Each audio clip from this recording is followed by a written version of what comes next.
talking a lot of stuff out here, like check it out. Just came up out the bando, flipping snow. I be like, no, no, no. Got a couple.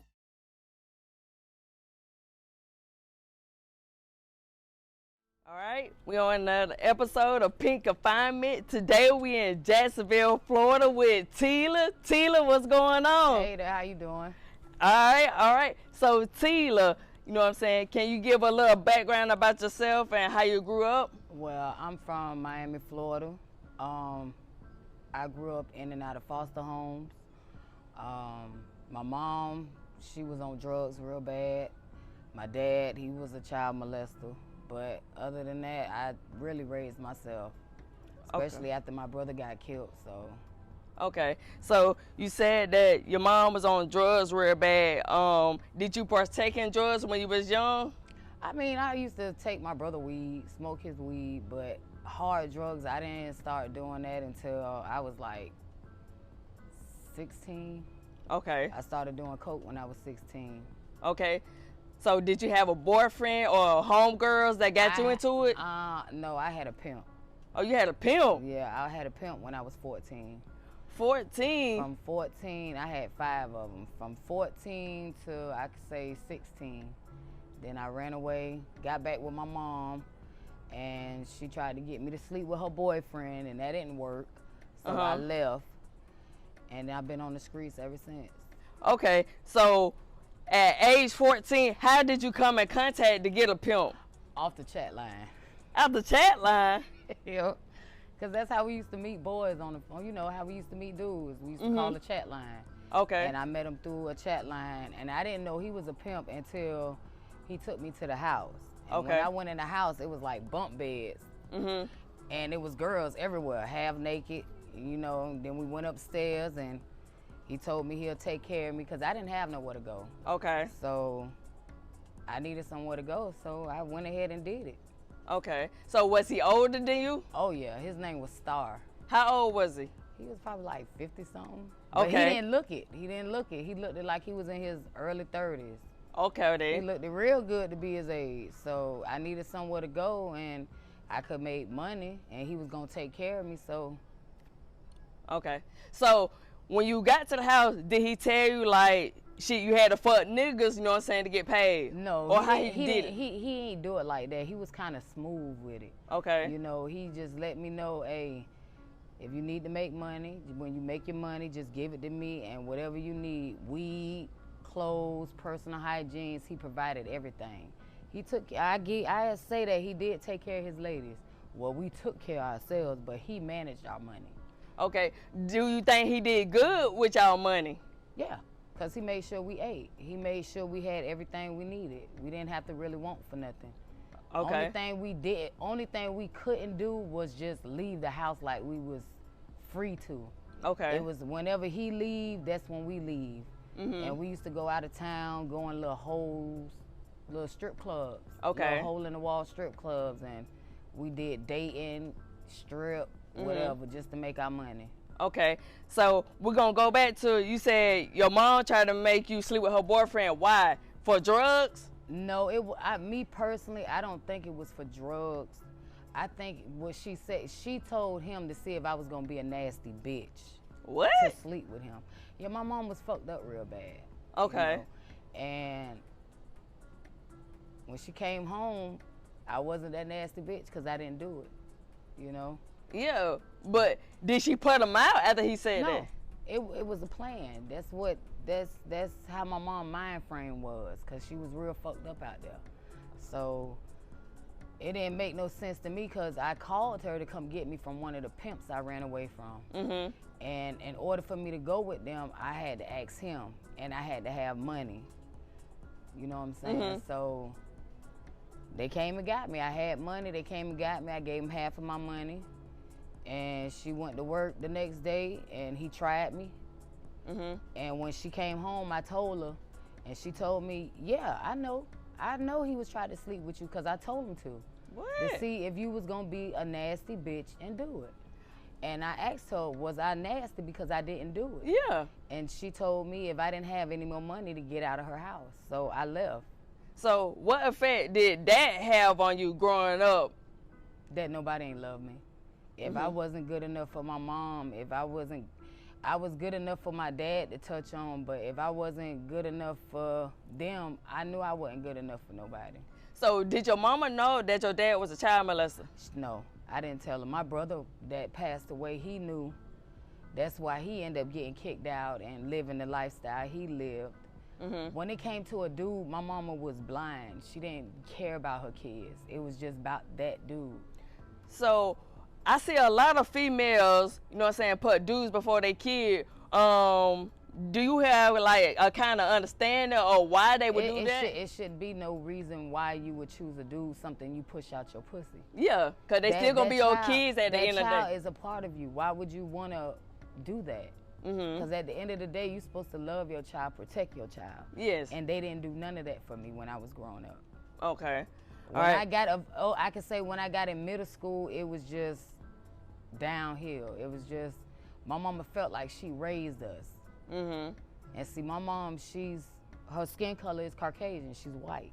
Oh, okay. You get what I'm saying? My mom's Swedish, Irish, and Indian. And my dad's black. Okay. So by her, I guess whatever she went through when she was growing up, she felt like it was okay. Okay.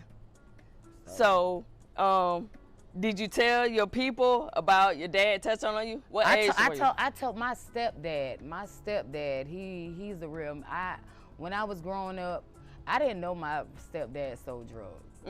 My stepdad was the shit. He was the man. I looked up to him because he protected me. Okay. He took care of us. He gave us anything we needed. He bought school clothes, Christmas. He opened his family up to us. That was her ex-husband, my stepdad. And I could say he really cared about us. Okay. And he knew something wasn't right with how I acted when my real dad came around. And you know, he protected me and he made sure that man did not touch me. He made sure he didn't hurt me, none of that. Okay then. All right, that's good. My stepdad, Roger, he was a good man until he went to prison. Okay. When he went to prison, it did something to him. My brother got killed. He wasn't there. My stepdad was a real man. But when he went to prison, it's just like everything was frozen. He just started getting cold. Okay. He didn't care if I was out there doing God knows what. I felt like he didn't love me no more, so. Okay. Yeah. All right. So being through all that and stuff like that and getting into hard drugs when you were like 16, when was the first time that you got locked up? Oh my God, when I moved to Jacksonville. Okay. Can you tell us about that? I was so scared. I was scared as hell. I jumped in this dude, he just kept circling and picked me up. And I was off of Phillips Highway. Okay. I'll never forget. Phillips Highway at the BP. And the dude picked me up. And you know, we was talking and then he was like, he want a blowjob. Can I pay this? And I agreed to it. Then I asked him, I said, well, what if I want to stop doing this? Can you help me get a job? And he was like, yeah, I can help you get a job. We're going to go to my building and I'll get you the application and this and that. And honey, next thing you know, I happen to look and I seen motherfuckers with masks on, jumping out with guns drawn. Okay. I damn near shitted on myself. And it was my first time ever going to jail. And how the police pulled me out. He was like, hey, don't be so rough with her. She's all right. She's cooperating. Yeah. And I was scared. The first thing I asked him was, is it like how it is in the movies? No. Liz, I was scared. And when I first went to Duval County Jail, the people were so friendly. Okay. They friendly. Okay. They want your breakfast. They want your lunch. They want everything. But I was scared, and I prayed, and God let me out. Okay. That being locked up is not for nobody except child molesters, rapists, murderers, people that hurt old people, you know, stuff that's really literally like the 10 Commandments. That's the stuff people need to be locked up for. Okay. You know, being in jail is not a good place. But if you do wrong, you do fucked up shit, you got to do the time. You got to do it. Yeah. Okay. So Was you arrested and going back and forth to jail for your charges? Oh, well, you know, with prostitution, when you first go in, they give you your test, which is a HIV test. And I recommend everybody take one because my mom is HIV positive. Okay. And this is the kicker. The same nigga she tried to get me to sleep with is the same nigga that gave my mama HIV. Wow. So when I say this, it's real. My mama, she paying for her mistakes. And I wouldn't wish that on my mama to have HIV. You know what I'm saying? My dad, he's brain dead. The one that molested me. He's in a nursing home, he's brain dead. And God is something serious, man. God will literally make people pay for their mistakes and the things that they do. My mom is HIV positive, and I still love my mama. I still kiss my mama in her mouth. You still do? Yeah, that's my mama. Even everything. Through all that, I still love my mama. My mama did this for the same dude. She spit in my, she spit it in my food one time because I didn't respect this dude. And this same dude that she protected and was all for is the same nigga that's letting my mama die slowly. So being in and out of jail, and being in jail, you'll get closer with God. I can say that. My faith really went with God every time I got locked up. I got 7 prostitution charges, and not now one of them was felonies. Okay. Because after 3, you get felonies. Okay. That's when you go up the road. And God knew I wasn't meant to go up the road. Okay. I wasn't meant to go to prison. Okay. I'm not fit for prison. And I thank God that I ain't never go to prison, because I would probably be somebody bitch. Okay. So I got a couple of questions, you know what I'm saying? Okay. So, you know, some of my fans that watch this, so they want to know, how would you determine a price for a trick? Well, these days, shit, they cheap as hell. Okay. These females done make these niggas cheap. Okay. But in Miami, they pay. It's good money. Okay. Say if I pulled up on you. Okay, wait, first off, would you trick with a female? Oh, yeah. Okay. Say if I pulled up on If you. you fine enough, hell yeah. But Okay. I ain't finna say I'm gonna eat your pussy, no. So how you ain't tricking, you ain't gonna eat my pussy? Because they like to do it. What? Yeah, man, listen, these people out here that be these people. Wait, hold on, wait, man. I'm You serious. said, is you dead for real right now? I'm serious. Some people, they will pay you. I had people that actually literally pay for me to jack their dick with my feet. I had females that literally just want to see me naked and play with myself. Okay, how much is they paying you to do that? The most I ever got paid was like $250 to do that. $250? Yeah, but you know, them white people is the ones that pay the most.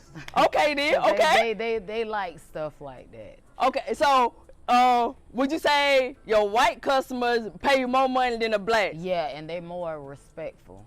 They're more, I can say that they more respectful. Some, like, black people, niggas when they trick, these niggas, they want you to do so much and pay so less. Okay. And then they get mad at you because they dick ain't cooperating. That's not my fault. If I'm trying everything in my power to get you off and it's not working, it ain't me, baby. It's not me. I can't. It's not working. And then they want to get mad. I done been raped out here. I done had a dude literally pay me just to have the fear. For real? Yeah, he gave me the money. Next thing you know, he pulled the gun and tell me to give him his money back. He ain't paying for shit, he taking it. Damn. And the whole time he trying to take it, I'm talking to him, telling him this could be your mama getting raped. This could be your sister. And the nigga literally got off of that. And at the end of the day, guess what he did? He still paid, he gave me money. He did? So I can't say he raped me, but it was just the fear that he got off of. Yeah.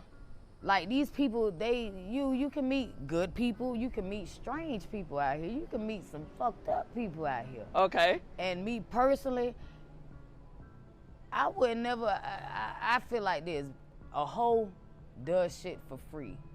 Okay. A bitch, they get paid for it. I'm not a hoe. When somebody called me a hoe, I feel like my dad touching me all over again. Okay. So I couldn't fight my dad. But my people out here on the streets, they call me a hoe. I'm gonna hit them in their mouth. Okay. Because it feel like my dad touching me. Okay. You get what I'm saying? I couldn't fight my dad. But I could hit a nigga in their mouth. They call me that because it feel like he's touching me. And I don't wish that on nobody. And if anybody is going through that, don't be scared to tell somebody. Don't be scared because you think they're not gonna believe you. Long as you know you told somebody, that's the best thing you can do, because not saying nothing in the long run, my age, I'm 37, it will fuck you up. Okay. I really wish I would have said something earlier, but I didn't. My older sister tried to help me. I tried to tell my older sister, but we got the same daddy, and I really felt like she would have took up for him, so I didn't tell him. Okay. But my brother, I told him, and he got kicked out because he stood up for me. Okay. And I feel like that's how he ended up losing his life. Because he stood up for me, and our sperm donor put him out. And my mom was content with that. Yeah. She literally, I feel like it's her fault because he's dead. If he wasn't dead my whole life, I probably wouldn't have been in a whole house when I found out he got killed. I stayed in a whole house on 79th and 7th Avenue in Miami by Club Ice. I'll never forget. Okay. So what is a hoe house? Let the people that watch know what's a hoe house and how it operates. A hoe house is you got the bottom bitch. That's the bitch that collect the money, and she really don't have to do nothing but just collect. If she want to make money, she can. A hoe house, you got about 7 hoes in there, and the dudes will come in, and you'll stand there in a line, or you just, however you is, when the dude come in, they just pick whatever one they want. And then you go in this little date room. They got the rubbers, the KY jelly, all that. Everything that keep you safe is in that room. And you go in there and you trick. They pay the bottom bitch, which is the main lady. She be at the door. They pay her. They go back there, and we don't touch the money. Okay. Only money we touch is unless they want to give us a tip. Okay. And if you tell that nigga they gave you a tip, that's going in that nigga pocket. Yeah. But see, when you young and you don't have nobody and you just don't want to be on the streets, you'll deal with that, which that's what I did. I had 5 of them, and one of them, the other one, I wouldn't. This the ones that had you on the strip. Okay. South Beach. You jump in and out of cars. They'll trail you. You can't talk too long. They have you in stilettos. I'm talking about them the ones that'll beat you. Okay. Them the one. If you try to leave, they'll kill you. Especially if you making the money, they will literally hurt you. And then if you try to leave, they gonna check your pussy. They gonna dig in your butt to make sure you ain't taking no money. And whatever you came there with, that's what you gonna leave there with. Okay. That's back in the days. I don't know how they do now. It's totally different now. But that was in the 90s. Okay. So would you say when you was in and out of jail, did the people there, like the officers or the inmate, like did they give you like comfort, talk to you? Oh yeah, I can say it's a lot of COs in Duval County Jail. They want you to do more. They don't want to see you come in and out. Okay. And when you come in and out, honey, when they start to know your name, your first and last name, as soon as they see your face, that means you done been in there entirely too much. Yes. I know I have. I was tired of going to the P-Farm. Okay. I worked on a work truck. Okay. Don't get me wrong. Them people, some COs, they love you, but some of them, they nasty. They bring their problems on the outside, inside the work, and they real nasty, some of them. Yeah, yeah. But it's a lot of them that will literally, if you out here and you want to get your life together, they will give you numbers. They'll give you programs to go to. See, I didn't go to programs because I got molested. I got raped in a shelter. Oh, you did? So me going to shelters is not some. I'd rather sleep on the street before I go to a shelter. When you got raped in the shelter, was it one of the workers or just somebody that stand there? It was somebody that was there. It wasn't one of the workers, but it was somebody that was there. And I told the worker. And what they do? Nothing. Nothing? Nothing. They had me so ashamed, I didn't even want to go to the hospital. Really? To take a rape kit. I couldn't do it. They made me feel like I deserved it or I wanted it because of the stuff that I was doing out here on these streets. It don't matter what your lifestyle was, But you know what I'm saying? I was young. I didn't know that. Okay. Now that I know, I would have did it a whole lot different. I would have did the rape kick. I would have did all that, but I didn't do it. Was it a male or a female? It was a man. Man, okay. You know what I'm saying? Like, I feel like a person, especially a dude, ain't taking it serious. I feel like if he don't want to do nothing about it, he'll let it. I didn't tell do the it. dude. I told one of the girl workers there. And it's like, if they know what you be doing out there on the streets, they make you feel like you deserved it. Like you asked for it. You know what I'm saying? They will literally twist it and make you feel like it was your fault. But anybody that takes something that's off of your body, it's not your fault. They have the problem, not you. Yes. And see, it does mess with your head. It really does. It'll take a toll on you if you let it. Okay. All right. So we was talking about, you know what I'm saying, you going in and out of the county, then the tricks and stuff like that. So what is the lowest you ever took for doing a trick? $10. And what you had to do for the $10? Gave him some head. Okay. But I did it. I ain't doing that shit. Hey, I ain't doing it. If you ain't got no rubber on it, baby, I can't do it. Okay. Yeah, okay. I can't suck dick without no rubber. I can't do it. It's just Okay. I can't do it. I just don't like the cum. It's just Okay. I All can't right. do it. Yeah, I just Okay. Then some of them might not be clean, and then they could be just getting off of work, and you just If you ain't got no rubber on it, baby, I ain't fucking with it. Okay. So do you have a lot of young dudes that pay for it? Yeah, you'll be surprised. For real? Honey. Yes, honey. And then the crazy thing about it, they be acting like they don't be doing it. For real? Yeah, honey. And you be like, boy, you know I know what your thing look like. Okay, they be then. in front of all they homeboys trying to clown you, and you be like, boy, you be smashing every chance you get. Okay, then. Yeah. All right. There's a lot of them. All right, dude, you have a lot of tricks that like freaky shit. Like, do you have like dudes like? Have you ever had a dude? I had one. I done fucked one in the ass. I used to have a regular. Wait, hold on. Yeah.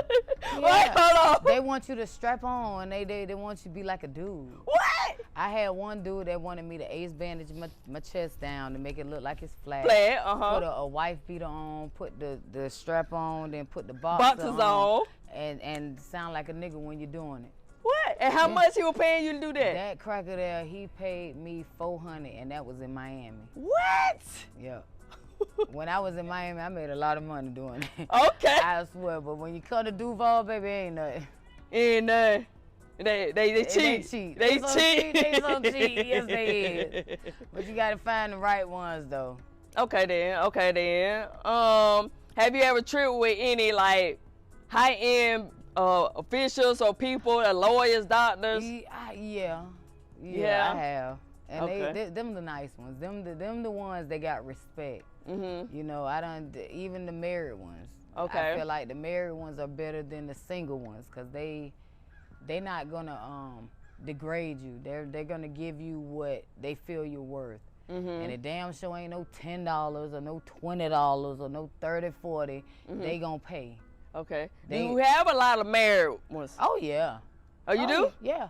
As long as I don't know their wife, I'm good. Okay, it's then. Nothing personal. Okay. This is not personal. It's strictly business. It's strictly business. Don't get me wrong. If I known them throughout the years, it's more like a friendship. And if I need them 9 out of 10, I don't have to trick with them for them to help me out. Okay. I got a lot of friends I known for years, and I thank God that He put them in my life because if I need them, they got my back. If I get locked up, they'll send me some money. They'll be there for me. Okay then. So yeah, I done met a lot of nice, genuine friends out here, and I thank God for them. Okay Because then. if it wasn't for them, I'd probably be worse than what I am.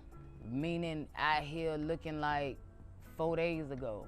Okay then. Not having the common sense to say that I'm better than this and I can get myself together. I do deserve more than what I'm settling for. So, yeah, I got some good ones out there. But now that I'm in a relationship, I can't do that no more. Okay then. I mean, they'll come through and call and see if I need anything, but actually doing sexual activities for them, no. Okay then. All right. So, what I was finna say is, well, thank God you haven't been in prison, just in and out of jail. Because, you know baby, I swear I ain't trying to be nobody bitch. I can't do it. There was some fine, but I can't do it. Because I know why I say I couldn't handle it, because I have family. I can count on one hand how many people will be there for me if I did go to prison. Okay, and then. 9 out of 10, they probably wouldn't even stick it out. Okay, then. Know? So I just thank God he has not sent me up the road. He knows my heart. He know I couldn't handle it. He know I can't handle it. Okay, but then. I just thank God. You know, I'm trying slowly for surely. He's showing me I can get out of the situations that I done grew up in. You know, make it the worst situation, I try to turn it into the best ones. Okay, then. All right. So for the people that's watching today, you know what I'm saying, what message would you like to leave with them? Any female that's going through the same thing you're going through, you know what I'm saying, dealing with like molestation, getting kicked out, mom not loving them. Pray. Because that man there, he ain't gonna ever leave you, and he hears your cries. He hear everything. He sees everything. He done writ it down. And it's only up to you to have the willpower and faith in him, and he'll get you out of anything. Just have faith and don't be scared to tell nobody. Don't be scared to talk to somebody about it, because the more you keep it balled up inside, you'll end up doing what I did, which was try to take your life. And at the end of the day, if he love you, he gonna tell you, baby, hey, this ain't gonna work. He gonna save you. But it ain't worth it. It ain't worth you hurting your body on account of somebody else hurting you. If you don't love you, ain't nobody else gonna love you. Okay. And always keep God first, because that man there, he gonna always be there. You may not even think he there for you when you going through this and getting raped and all that. He there. But it's only our faith and our belief that he will get us out of that and make us stronger from what we done been through. Okay. All right. Yeah, I thank you again for letting me talk with you and for sharing your story. And I know that anybody that watching it is going to touch them. And thank you again. I hope so, because, boy, listen, if I had this years ago and I wasn't so scared to open my mouth, I probably wouldn't even be here talking to y'all. But I'm kind of glad I am, because whatever message that I'm sending across, I hope it help you, and just keep God first. All right. And there you have it, another episode on Confinement.